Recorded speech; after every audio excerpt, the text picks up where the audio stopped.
Hey there, let's get underway. This is really fun. The first part of this lecture is deriving and identifying the 2-5 progression. It comes from the most basic, simple place. I just love it. It reminds me of like making the most gourmet bread, but that bread coming from the most basic ingredients. These 2-5s, even in an advanced way with substitutions and things of that nature, they come from a simple major scale. Take a peek at that attachment, and whether you print that or you're looking at that online or on your computer or on your tablet, take a peek at that, deriving and identifying the 2-5-1. The top line is this. There's nothing to it. It's the C major scale. If you are even an amateur pianist and you're interested in the fingerings, or if you are an aspiring pianist, it's simply 1, 2, 3, cross under with your thumb for the F, 1, 2, 3, cross under, and then cross over with 3. So that's the first line. Do, re, mi, fa, sol, la, ti, do. It's a simple major scale. Let's look at the second line.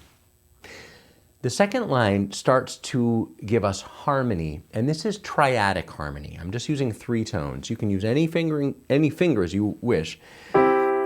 Here I'm using 1, 2, and 4. That's comfortable for my hand. You should use whatever's comfortable for your hand.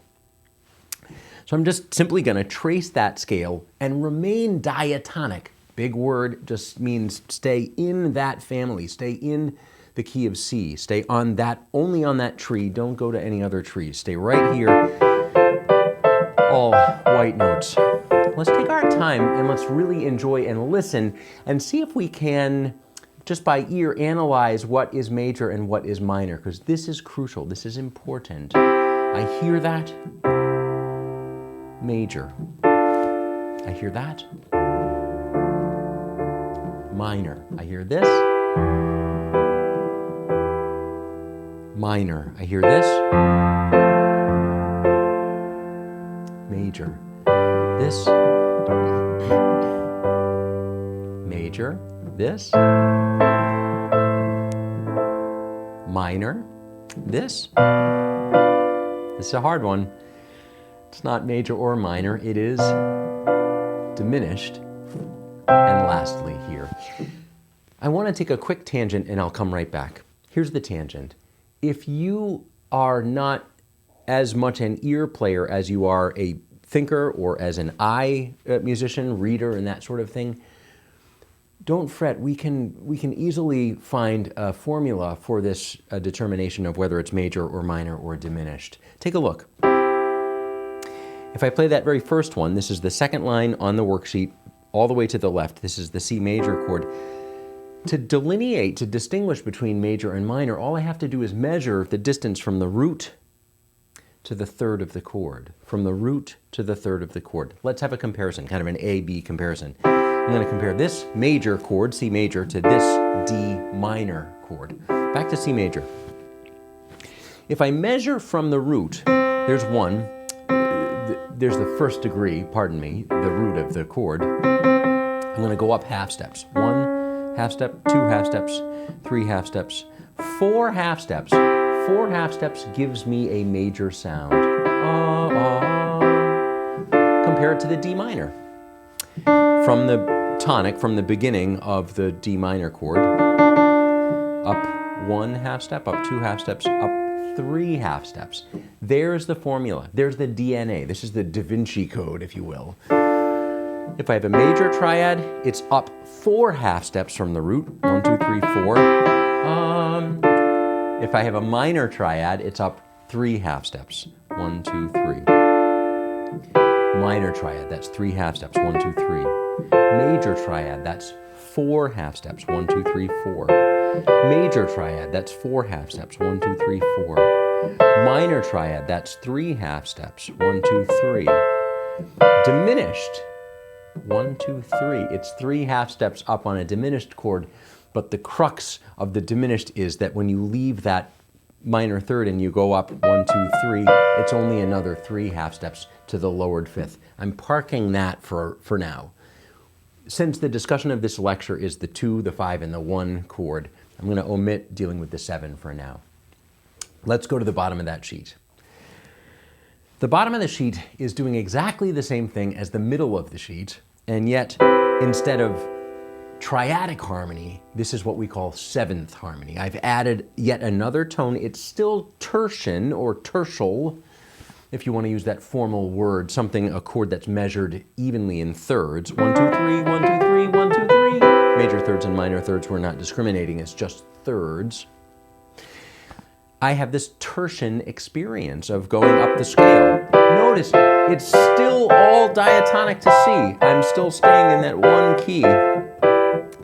Now let's have fun on a deeper level and use our ears and make some more determinations. Yes, it's a major triad. That has not changed, but I've added the major 7.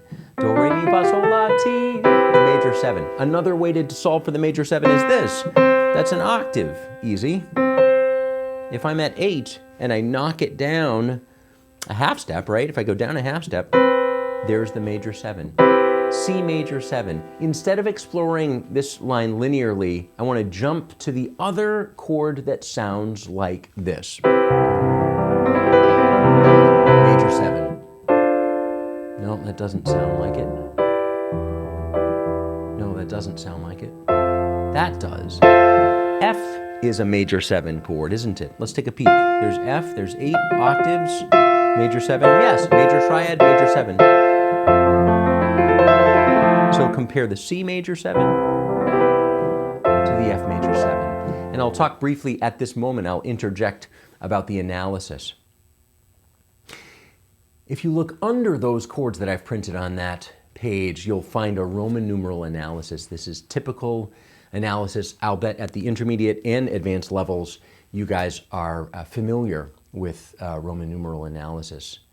It's very powerful, it's very usable, it's transferable to all 12 keys if you think numerically. I'm a big believer and a big proponent of challenging you to be a believer in this as well. So if you look at the very lower part of it, you'll find 1, the Roman numeral 1 major 7. And if you look over to the F, you'll find 4 major 7. Okay? Quick tangent. If you look in the middle of that sheet, you'll find that the 2 chord has a couple of fonts underneath of it that also say 2. I did that specifically because the 2, the Roman numeral 2 in the quote-unquote jazz font is not very conspicuously lowercase. So one of the common things in analysis is that if you have a minor chord, we as analyzers, as theorists, as people who want to understand numerically what's happening, tend to use Roman numerals that are lowercase. So I printed that there as one example, only to cite that this jazz font that I'm using is not super obvious, it's not super conspicuous that the minor chords should be lowercase Roman numerals. When you're writing, if you're old school like me and you're using just a number 2 pencil, make sure that if it's major, you use a capital Roman numeral. And if it's minor, you use a lowercase with 2 dots on the top, lowercase Roman numeral. That's just another reminder for us. Major, capital, got it. Minor, lowercase, got it, okay? Back to the task at hand. Bottom of the sheet. This is the 2 chord, and this is minor. Again, we just established it was minor. And this is minor 7. So a minor chord has not only a minor triad, but has a minor 7. There's 8, there's major 7, there's minor 7. In some circles, in theory circles, people refer to this as a minor 7 chord. What they're saying is it's a minor triad with a minor 7 on top of it. Back here at C major 7 or F major 7, whichever you prefer, in some circles, those same circles, they would refer to this as a major 7 chord. It's a major triad with a major 7. Let's keep going. 2 minor 7, 3 is minor 7 always. That's E minor 7. Again, does it check? Yes, it's a minor triad. 1, 2, 3, minor triad, minor 7th. There's 8, major 7, flat 7. We talked about F major 7, 4 is major 7, 5 is different. It's not major 7. Let's take a peek. That's a G major chord. There's G on the top, that's 8. There's down a half step, there's major 7. There's the dominant 7. This is a dominant 7 chord. 5, 7.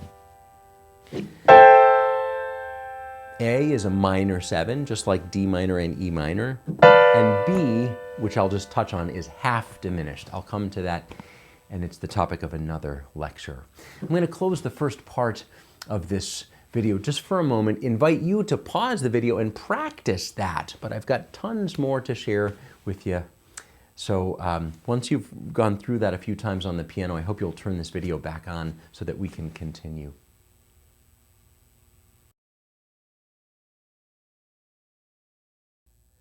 All right, cool. I hope you enjoyed that and took some time to kind of slowly go through those procedures. Again, playing a major scale, playing triads on that major scale, on C major scale, playing 7th chords on that C major scale. And really, slowly is great. Slow allows us to really process, to really enjoy, to really fully appreciate, wow, that's major, wow, that's minor, wow, that's major 7, wow, that's minor 7, wow, that's dominant 7. So for my friends who are intermediate level folk, and I hope you will take all of that information, process it, synthesize it, and use it in at least 4 more keys. So my advice as a teacher to you is that in C major, especially at the piano, it's a very forgiving topography because it's all white notes. But we really, as humans, we really learn more the more that we force ourselves to go into other keys. So I would challenge you to go 2 clicks to the right and 2 clicks to the left. That's a kind of an informal way of saying I'm going to go around the cycle of fifths and go to 1 sharp and 2 sharps. And on that cycle of fifths, I'm going to go to 1 flat and 2 flats. Let's do that together. So if I go 1 click to the light side or the bright side, being a bit silly there, but 1 click to the light side, this is G major, 1 sharp. Recreate that sheet. It's not hard. You can do this. This is the G major scale. You can use the appropriate fingerings if you want. They're exactly the same as C. Notice I've added an F sharp there. It's always the 7th degree that is the one that we've raised up as we go around the sharp side. Triads. Watch out for your pinky here, F sharp.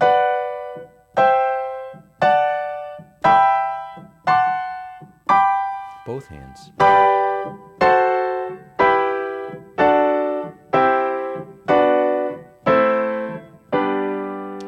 The analysis should be the same. We are replicating exactly what was on that handout in the key of C major. We're replicating that. So the answer should be the same. Major, minor, minor, major, major, minor, diminished, major for the top one. Major, minor, minor, major, major, minor, diminished, 1. Okay?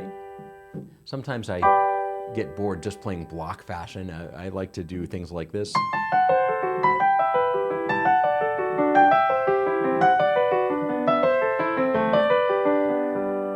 Etc., etc., etc. Keep going.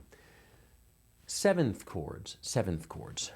Oh, this is going to be like running in wet sand with weights on our ankles. Here it is. And I'm going to spread out my hands a bit more so that it can be more conspicuous on the screen.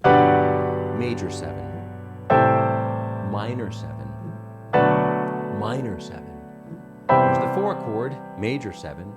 There's the 5 chord, we're going to use this in the lecture today, D7 or 5-7, E minor 7, F sharp half diminished or minor 7 flat 5, topic of another discussion another day, the 1 chord, major 7.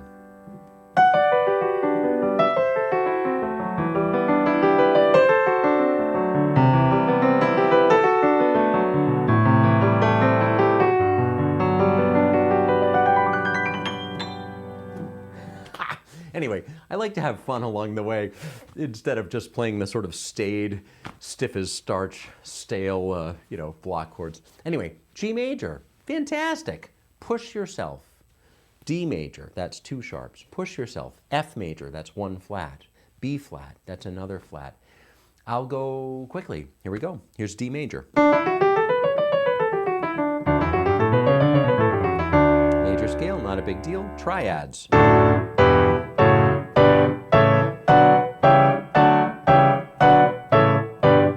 Not a big deal. Major, minor, minor, major, major, minor, diminished. 7th chords. Major 7, minor 7, minor 7, major 7, dominant 7, minor 7, minor 7 flat 5, etc., etc., etc. The more keys you do, the easier it gets. The dark side. Here we go. F major. For my non-piano player friends, if you want, this one is 1, 2, 3, 4, then cross under for the C. General rule of thumb, tangentially, when playing the piano, almost never, at least in these types of scales, major scales, you almost never use your thumb on a black note. Secondly, when you leave a black note and you go to a white note, that tends to be, not always, but that tends to be the case where your thumb will come into play. So this is there's no exceptions here. 1, 2, 3, 4, there's our B flat. We know from F major, we have 1 flat, that's B flat. 1, 2, 3, 4. Swing under for your thumb. Super comfortable. Left hand, all the way up to 1, cross with 3. Triads, minor, minor, major, major, minor, diminished.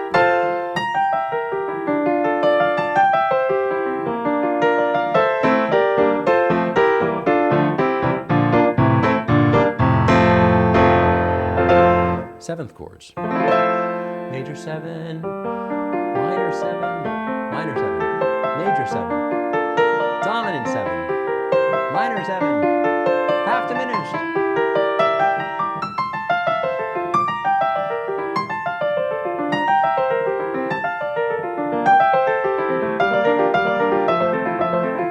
What I get a little carried away.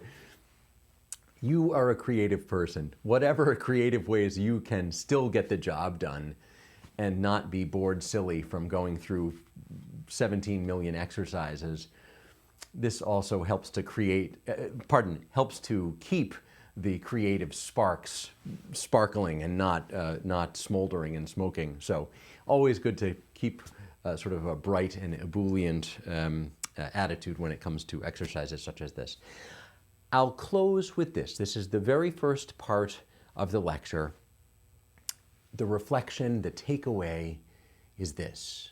The 1 chord, the 2 chord, and the 5 chord come from the mama. It just comes from the major scale. It's so easy, so easy. So it's incumbent upon you to practice that. For intermediate level folks, C major, G major, D major, F major, B flat major, that's to 2 flats and 2 sharps. Advanced folks, professionals, every key. Get down to it and really get to know it. I find it very fun. It's very meditative to do that. So onward and upward. I have many more sections to this lecture. I hope you're having a good time thus far.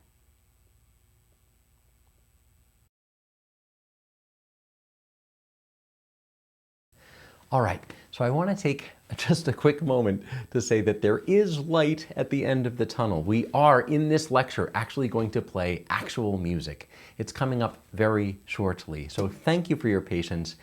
This sort of, these sort of preambles, this sort of, getting our ducks in a row, it's worth taking the time. It will make the playing all the more easy on the other side. So, in deference to that, I have one more sort of preparatory thing. There's an attachment that is a sort of matrix, a grid, a little spreadsheet of the two fives. And it's in a worksheet fashion, one which is sort of only partially done, which I challenge you to do, and then I've also provided an answer sheet, or the answers have been revealed, that matrix is complete. But take a peek at the blank one and discipline yourself to not look at all the answers. And I have a couple of things that I want to shed some light on. One is that the letters are the letters are the letters. We understand that in music there's only 7 letters. That's all we have. A, B, C, D, E, F, G. That's it. There's only 7 letters. So when we play this game of I'm in the key of, or 1 is this, well, what's 2 and what's 5? Sometimes you and I, in whatever instrument we play, can get confused sometimes when it comes to enharmonic things. Well, this is sharped and this is flatted, and sometimes this is called this and this is called something else. Always play the letter game first, then go back and sort of process whether that should be sharped or flatted or remains natural, okay? So case in point, if you look at that sheet, you'll see that the keys of C, E flat, and G flat give you the 1 chord. The key is C major, E flat major, and G flat major, and the 1 chord is provided. How do you solve for the 2 chord? Let's do the key of C. That's easy. If C is 1, the next letter is D. So D, some type of D, must be 2. E, F, G must be 5. That's an easy one. Go to the key of E flat. Don't be intimidated. E flat, the letter E is 1. The letter F is 2. E, F, G, A, B. The letter B is 5. So right out of the gate, just to be organized, that E, even though it's flatted, the letter is E, the 2 chord should be F, and the 5 chord should be B. Then go back and process whether they should be flatted or naturaled or sharped. And there's a number of strategies you can use. One, in this case, it's extremely conspicuous, and that is that the E is flatted. So this is a flat key. You're going to be using flats. If we have to modify any of those pitches, we'll be using flats. The other we can say is, gee, I could use my ear. There's one. Even before I play it, I'll sing 2, do, re, 1, 2. And that's F, regular F. I didn't flat it, I didn't sharp it, it's just regular F. 1, 2, 3, 4, 5, do, re, mi, fa, sol, so. See, there's a B natural, ah, but I want it to be ah. There. 1, 2, 5. So on our sheet, on this little matrix, that should be B flat. I solved by ear. I could have solved by my knowledge of the cycle of fifths. If you are a musician that has a knowledge of the cycle of fifths, put it to work. Key of E flat, 3 flats, B flat, E flat, A flat. B flat, that one needs to be flatted. If you're not familiar with the cycle of fifths and you don't feel like your ear is strong, you can play the intervallic game. I believe it's 7 half steps will achieve a perfect fifth. 7 half steps will achieve a perfect fifth. Let's do it together. Same key, it's E flat. 1 half step, 2, 3, 4, 5, 6, 7. 7 half steps. That gives me the answer. That's yet another way to solve this here. Based on the previous, the beginning of this lecture, the 1, of course, is major. The 2 is minor. This is F minor, or F minor 7, if you wish. And the 5 is a major triad with a dominant 7, with a flatted 7. There's the B flat 7. Let's do the next key. This is G flat major. Okay, G flat. Let's do the letter game first. G is 1. After G in the alphabet is A. So A has to be the 2 chord. We haven't determined whether it's natural, sharp, or flat, but the A has to be there. G, A, B, C, D. D has to be the 5 chord. Again, we will determine whether it's flat, sharp, or natural. Back to the beginning, back to 1. G flat. Since it's flat, it tells us this entire line is going to be, if any of those notes are altered, they would be flatted, not sharped. Let's use our ear. Do, re. There's the A. Do, re. The A should be A flat, so this is A flat minor. Do, re, mi, fa, sol. D flat.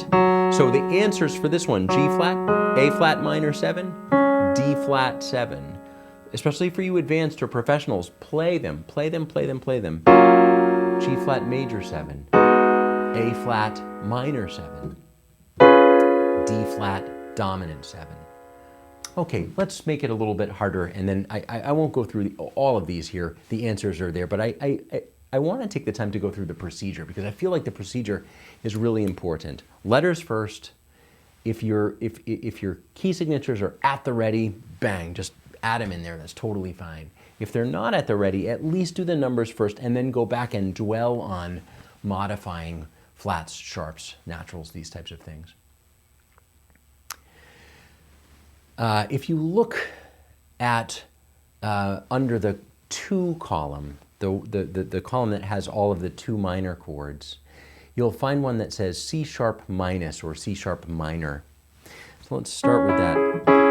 So we have to now work backwards. If C sharp is the 2, what is 1? Re. Can you sing do? There's re. Do. So do must be B, the note B, and it's B natural. Re, do. So fill that in. B is 1. B is 1. C sharp is 2. B is major, or major 7 if you wish. C sharp is minor, or minor 7 if you wish. Okay, now we have do, there's re, where's so? Do, re, mi, fa, so, 1, 2, 3, 4, 5. F sharp, right? At the very least, the letters again, B, C, D, E, F. We know the letter has to be F. By ear, we figured out that that was F sharp.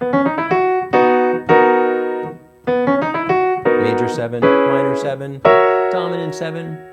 Okay, so I'll bring a little bit of closure here to this particular matrix, to this sheet, and some advice. Do this blank one, fill it out. If it takes a long time to do, print it again or start again from scratch and do it on a daily basis, pardon me, until this becomes natural for you, okay?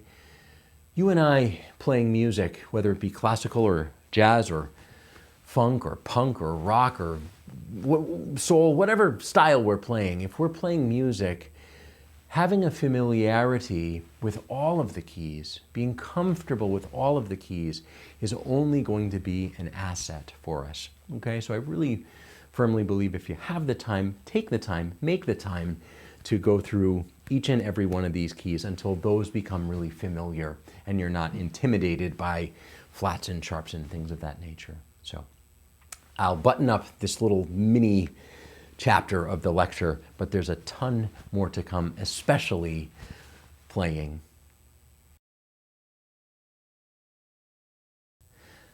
All right, so now things are starting to get a little bit deeper. I love it, I love it, I love it.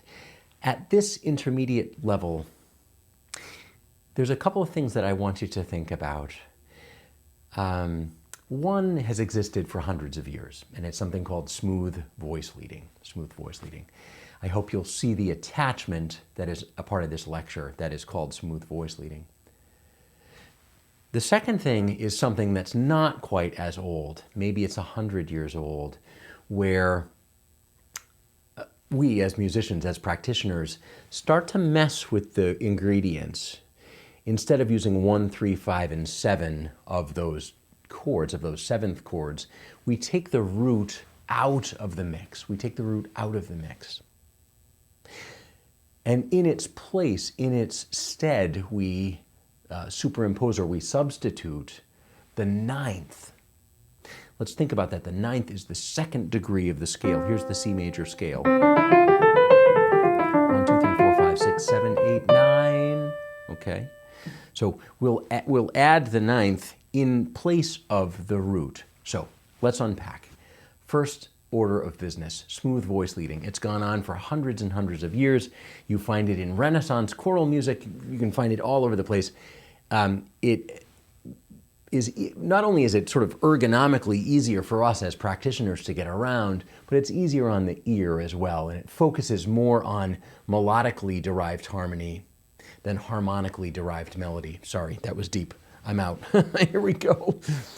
Please, top of the sheet. This is D minor 7, G7, C major 7, 2-5-1 in the key of C major, right relevant to this lecture. D minor 7, everybody lifts up stakes and goes north. There's your G7, everybody lifts up stakes and goes south. There's C major 7. Not a big deal. Each of these are in root position, D minor 7, G7, C major 7. Here's the first point. Smooth voice leading says this. If you keep common tones between disparate chords, if you keep common tones between different chords, that's a good first place to start. And then modify from there in as smooth a fashion as possible. That's a super long explanation for something that's really simple. Check this out. Here's the Tom Snow method. I'm playing D minor 7 with my left hand. I'll challenge you to do that, D minor 7 with your left hand. And I want to go to G7. That's the next chord in this progression, but I want to do so in a smooth fashion. So take my right hand and add to the laboratory here, G7. And if you look down, you can say, gosh, both of those have a D, both of those have an F. So the first rule, and this is on the second line of that handout, is to keep the common tones. Keep the common tones. Since those are common, I'm super gluing my ring finger and my pinky right there. Super glue. Don't move. Those are common to both D minor 7 and G7.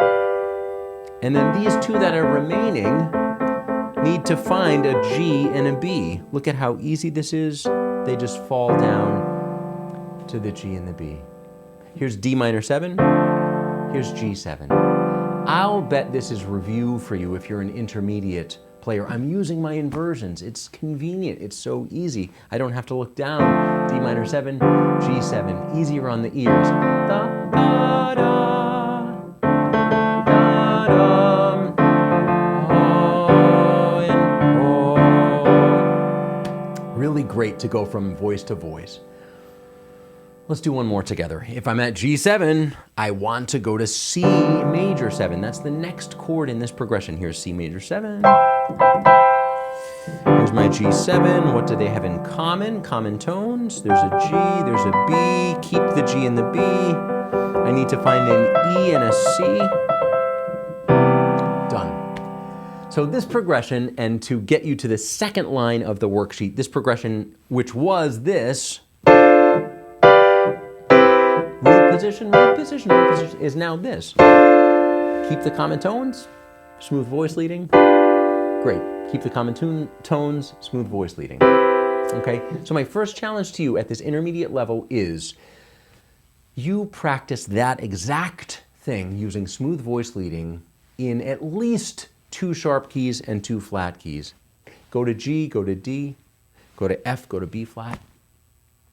Okay, go through the 2-5-1 progression using smooth voice leading. Here it is in C. Both hands, I'll separate my hands by an octave so you can more clearly see them. 2-5-1. Here it is in the key of G.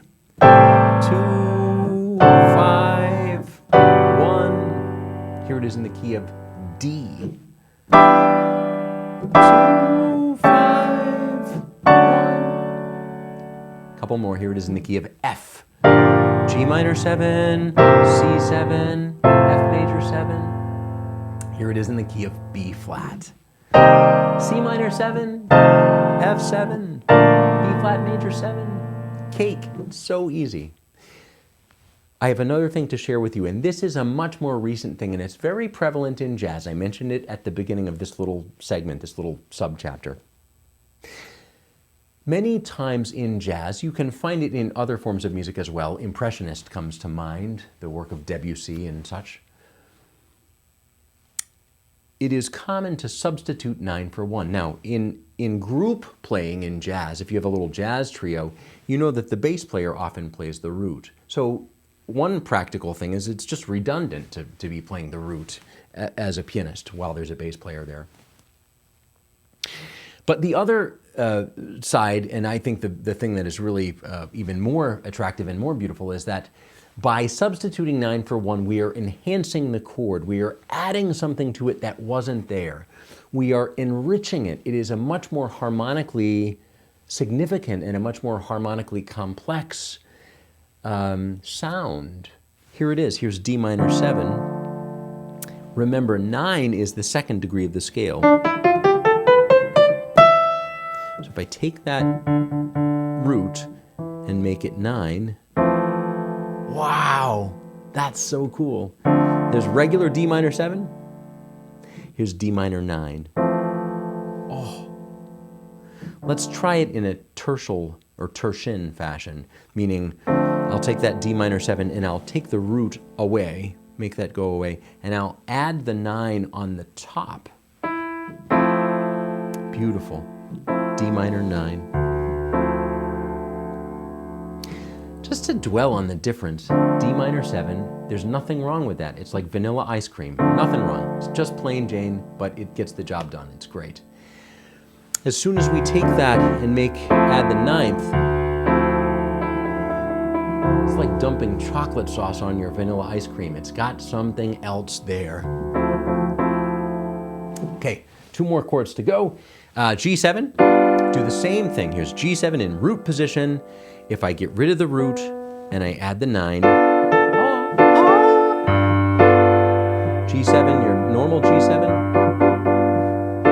G9, C major 7,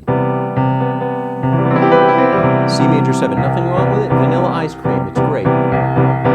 Get rid of the root, add the 9th. It's so delicious, it's so great. And so in closure, my challenge to you is this: bring that to the party. Add that into the mix. Can we both smooth voice lead and substitute 9 for 1? The answer is yes. Look at the third line of that handout. If I start, instead of starting with D minor 7, I'm going to start with D minor 9. And I'm going to play the same voice leading game. Same voice leading game says, keep the common tones and move the others. Notice this is G7, there's G, here's 9. C major 9. I kept these 2 tones, I added these 2.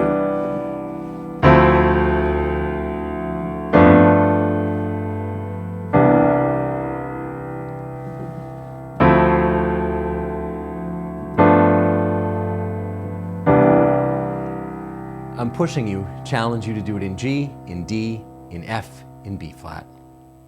In G, in D, in F, in B flat. I'll close with that. I've got a ton more to share with you.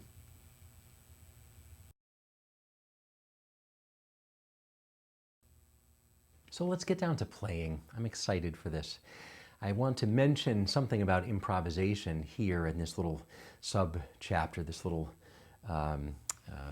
preface prior to actually playing along with the play-along track.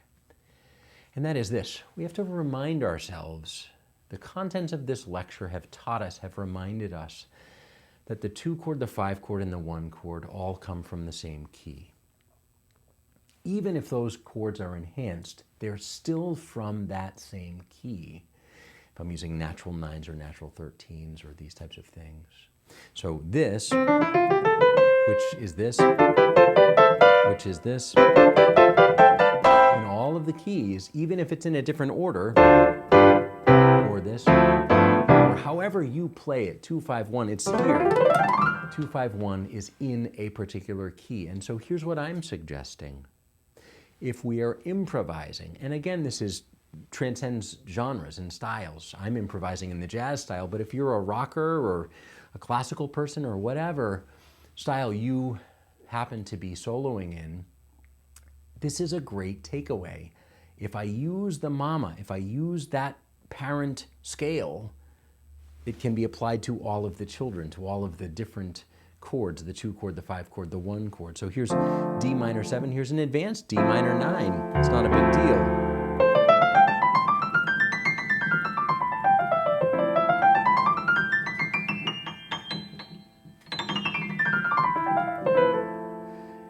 Here's a G chord, G7, G9, G13, whatever configuration of G you want, and the C chord.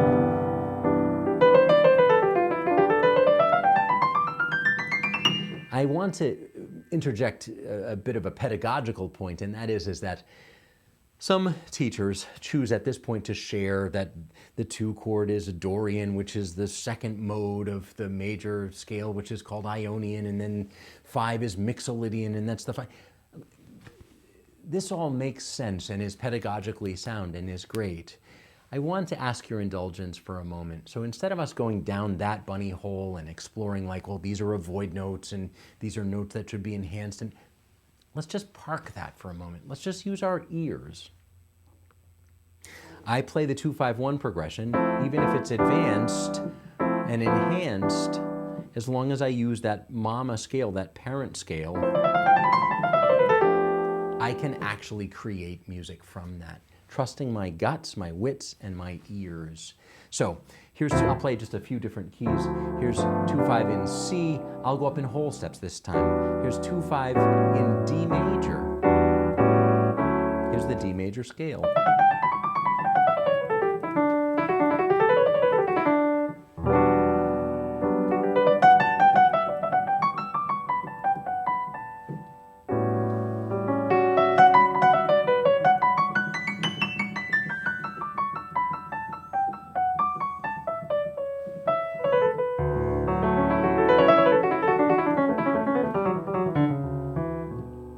Okay, I'll do one more. That was D major. Let me go to the dark side. Here's A flat major.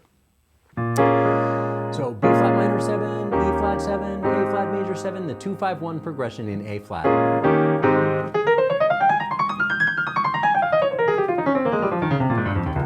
The A flat major scale, put them together.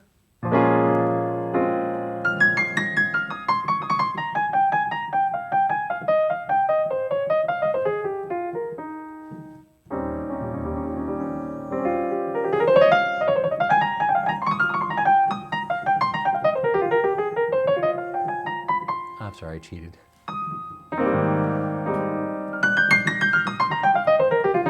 Oh, it's a slippery slope. Anyway, you get the idea. 2-5-1, whatever key you're in, use that major scale. Oh my gosh, so easy, so easy. And trust your ears. I'll button up this little section. When you solo, here's a game that you can play. At a kind of an intermediate level, end your phrase on one of the tones, actually on both levels, intermediate or advanced level, end your phrase in your right hand, if it's improvising, your right hand is improvising, end your phrase on one of the tones that you're playing in your left hand.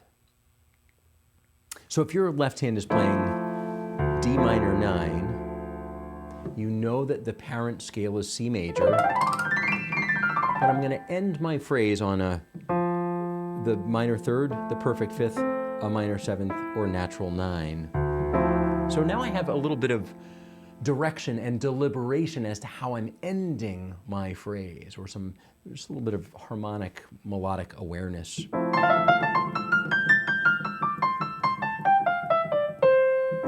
Flat 7, shoot.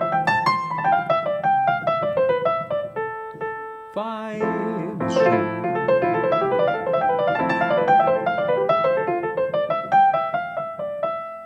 Natural 9, etc., etc., etc. And apply that to the dominant chord and apply that to the major 7 chord.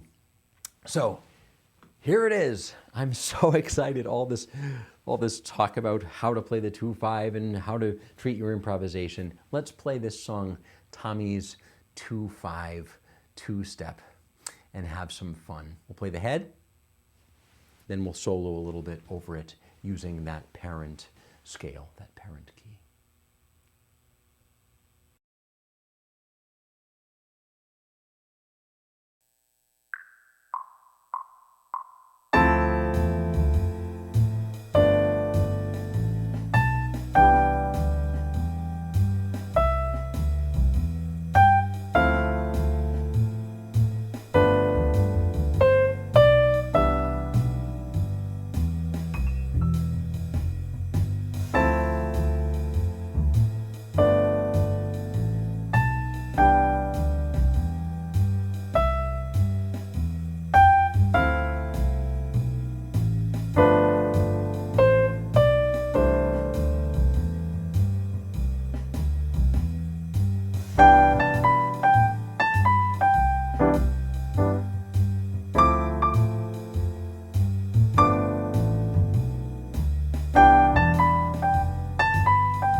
All right, so I'm glad we had the chance to do some playing, albeit that we stayed right in the key of C major. But what a great springboard, what a great platform, what a great sort of toe dip in the pool, so that as we move forward in this lecture, and I'm going to bring some closure here today to this lecture, we have the confidence to actually take on more substantial pieces of music. So, to that end, I'm introducing Tune Up, this Miles Davis song, and using that as a vehicle for using the tools that we've learned today. There's some attachments. I want you to print them if you wouldn't mind, or download them and use a stylus on an iPad or some type of tablet. And there's three things I want to mention, three things I want to analyze. The first is if you see a 2/5 on that sheet, bracket it. You'll see I've started one of them. One of the attachments has all the answers, but the one that is largely blank, Tune Up, you'll see there's a bracket there from E minor 7 to A7. That's a 2/5. Not every minor 7 followed by a dominant 7 is a 2/5, but in this case, if we say E is 2, E, F, G, A is 5, that's a 2/5, E minor 7, bracket it.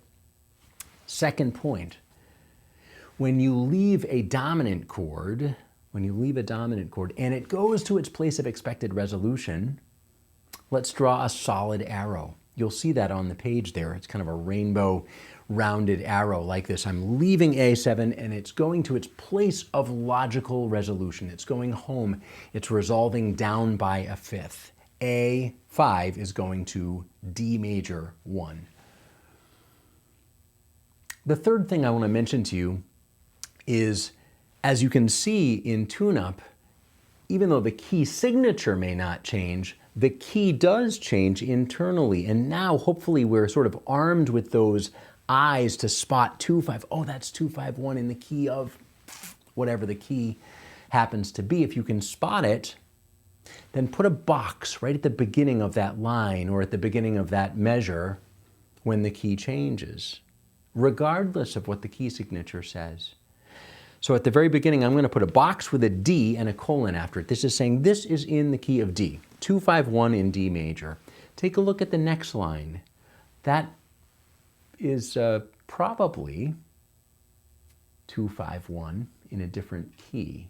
So I'll ask you to pause the video here, and I'll ask you to take it upon yourself to go through the rest of this and try to analyze it. Bracketing 2 5s.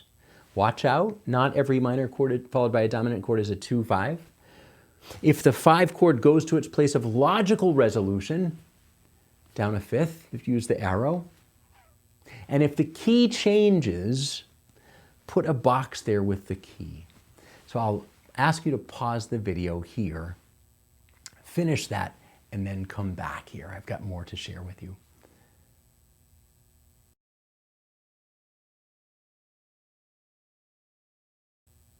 All right, here's the quick talk down, some summary, and a little bit of closure. I've got some challenges for you for the remainder of this lecture. Tune up the worksheet. Hopefully you did it. The first line is the key of D major. E minor 7, A7 is a 2-5, bracket it.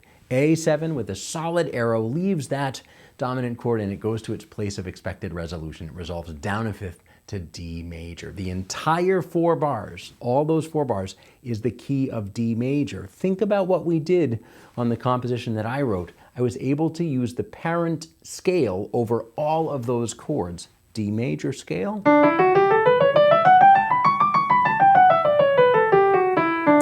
First chord of tune-up is E minor 7.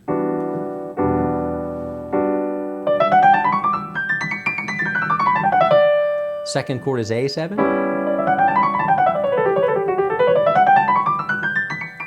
D major 7. Second line. Did you get it? It's 2-5-1 in the key of C major.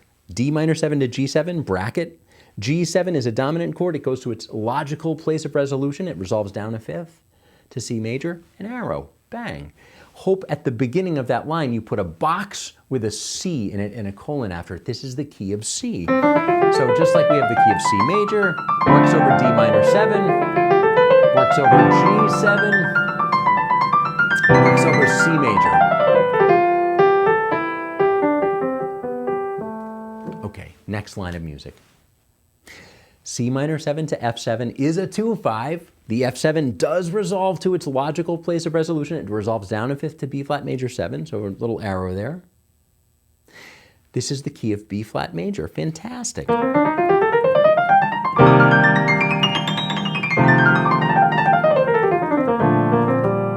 What about the G minor? You have to hearken back to the beginning of this lecture. It's not a 1 chord, it's not a 2 chord, and it's not a 5 chord. It smacks of a 2 chord because it's a minor 7. But I think in this capacity, in this case, it's from the key, B flat major, 1 major 7, 2 minor 7, 3 minor 7, 4 major 7, 5 dominant 7, 6 minor 7. There it is. This is a 6 chord, okay? But it still belongs to the B flat family. We can still use the B flat major scale there. Next line of music, E minor 7, all by its lonely self. It's followed by a dominant chord. Is that a 2-5? I hope you didn't put a bracket there. E, if E is 2, E, F, G, A must be 5. But in this case, it's E minor 7 to F7. So that lonely E minor 7 belongs to a different key. Of the keys that we've mentioned thus far, What key does that E minor 7 belong to? I hope your answer is D major, and you'll put a box with a D there. After that, F7 to B flat major, we are transported to the key of B flat. This is 5 to 1. An arrow from the F7 to B flat major. This is 5 to 1 in the key of B flat. And then at the very end, there's this lonely A7 belonging, as you are aware, to the key of D major. So another key change there, D major there at the end, A7. And do we use an arrow there? I don't think so. This does not, at least immediately, it does not go to a D major chord. It does not go to a place of resolution. It actually does work as a nice toggle, a nice turnaround, as jazzers say, to get you back to the beginning. But armed with that knowledge, we can improvise using 3 scales, only 3 major scales on tune-up. D major, C major, and B flat major. Works just great. So I'll leave you with that. There's a challenge. I've also attached Satin Doll 4 and Moment's Notice, those 3, the chord changes to those 3. Analyze those. There's your homework assignment. Analyze those. Bracket the 2/5s. Find the key centers, the key of the moment, as I refer to it. This is sort of a changing thing. Put in the arrows if there's a dominant chord that resolves to its place of expected resolution. I'll list a few more here on the screen that are also mostly comprised of 2/5s, songs from the jazz standards book, from the Great American Songbook. So I hope you use those. And we'll close today with some more playing. I'll demonstrate playing tune-up. I've also attached some play-alongs. I hope that you use them. The first time at about a comfortable quarter note equals 120, and then the second time at a kind of a brisk quarter note equals 165. Thank you for taking the time today. I hope this was helpful to you. Thank you for your support and your interest in this 2/5 concept. I have a quick thank you to the Berklee College of Music, unsolicited, but I'm thanking them. That approach to 2/5s, bracketing and the arrows and such, that's something that I gleaned from my experience there in the 1980s. I hope you have a great week. I hope you have a great month. I have more lectures just like this, another one coming next month. So enjoy. I hope you found this helpful and enjoyable, and I'll look forward to seeing you again soon.